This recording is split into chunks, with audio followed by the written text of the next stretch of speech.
Hello. So, topic for today is permanent makeup or tattoo machine. So, pareho lang ba siya or magkaiba? Usually, ginagamit sa permanent makeup machine is maliliit. Napansin nyo maliliit siya.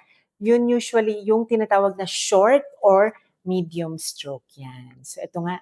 Sa amin, marami kaming tattoo machine na ginagamit para nga maraming napapag-practicean yung mga student namin yan. Maliliit usually sa permanent makeup yan, di ba? Maliliit siya. And yung mga brand namin, halo-halo na.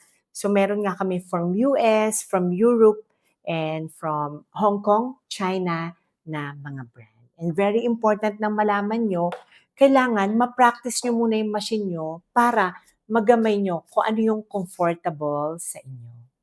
So type ng permanent makeup or tattoo machine, meron tayong tinatawag na short stroke.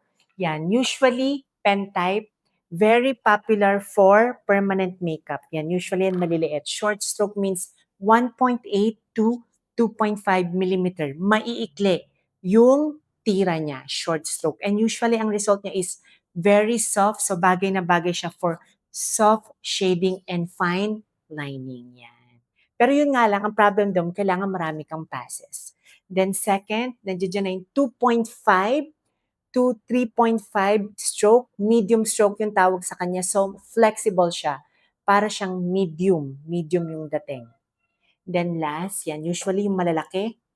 Yan, ito, malalaking tattoo or permanent makeup machine is long stroke. Usually yan, 3.5 to 4.5 mm.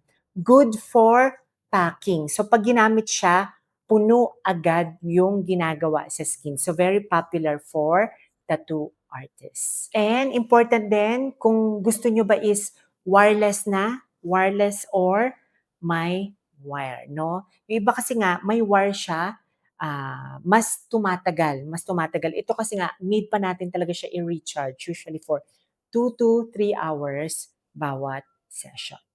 Yan, tinatanong nila, ano ba yung okay? Yung galing ba ng US, galing ng Europe, galing ng China?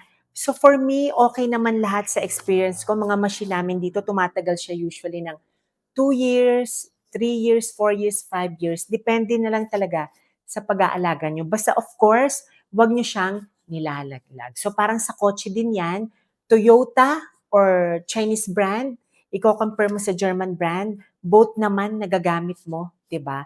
Na napapadala ka ng from point A to point B, depende na nga lang sa comfortability. Yan. So since ang daming nag-i-inquire sa amin students, mga gusto mag-enroll, ano daw yung favorite naming machine? Ito yung favorite kong machine, wala naman siyang name, generic. I think it's made from China, mura lang siya. And yan, so nagagamit ko nga to for lips, eyeliner, nanoblading, microshading, scalp, body tattoo, lahat-lahat na to kasi na-adjust ko siya. No, na-adjust ko yung stroke length, na-adjust ko yung voltage. Kasi nga sa permanent makeup, favorite nila yung short stroke and low voltage. So, nagagawa na rin nito yun.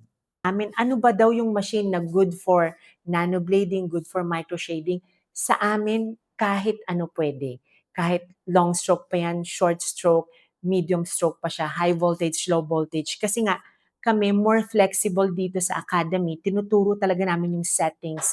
So, pwedeng mag-adjust yung kamay ng student sa type ng machine na ginagamit nila. So overall, wala naman talaga yan sa machine. Huwag kayong masyado magdepende sa machine kasi makakapag-microshading ka nga or nanoblading. Usually, manually, pwede siya. Di ba nga si Apo Wang Od?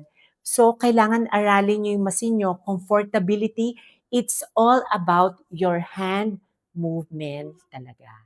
Yan. So, if you have any questions for our latest schedule and rates, please message our page. Thank you.